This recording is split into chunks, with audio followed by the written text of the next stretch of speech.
Well, what I have here today are the products that we produce at Barranco Botanics, and all of the soaps are 100% Malaysian, which is what I think sets apart my soaps and body products from all the other companies that I know of. I'm working with a coconut oil base, and then I have different ingredients that work for different types of skin. Like I have dark chocolate soap, which is really rich in cocoa butter, so that's for dry skin.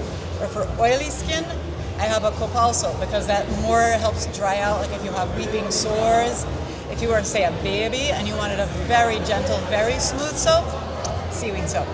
So I have all different local products to help make the soap special for your skin.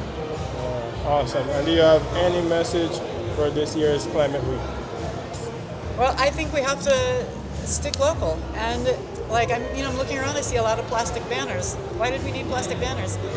These bags are entirely recycled materials.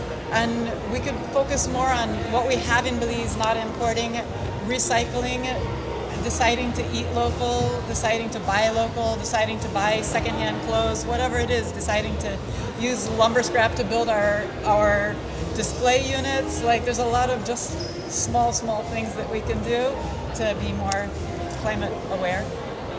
I started making jewelry almost 13 years ago.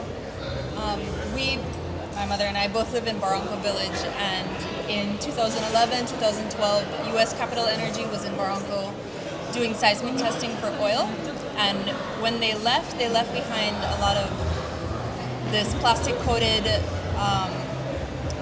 wire that they were using for the seismic bombing, and my mother showed me how to strip the metal, the plastic off of the metal and make jewelry with it, and I got really into it, and I taught myself how to make more and more intricate designs.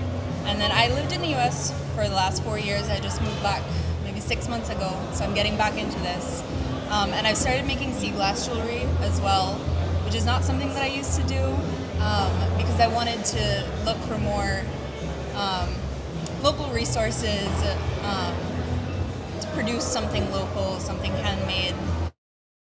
Yes, first of all, I want to congratulate the government for keeping climate at the center of their discussions and to have Climate Week and to let the world know that Belize is a country that's fighting climate change and trying to do the right things for climate change.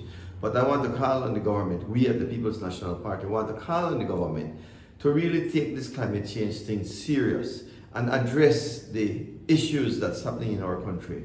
For example, the tearing down of more than 3,000 acres of our rainforest, not only in a general use zone, but in a protected area, a declared protected area. 3,000 acres are gone and there's not a word being said.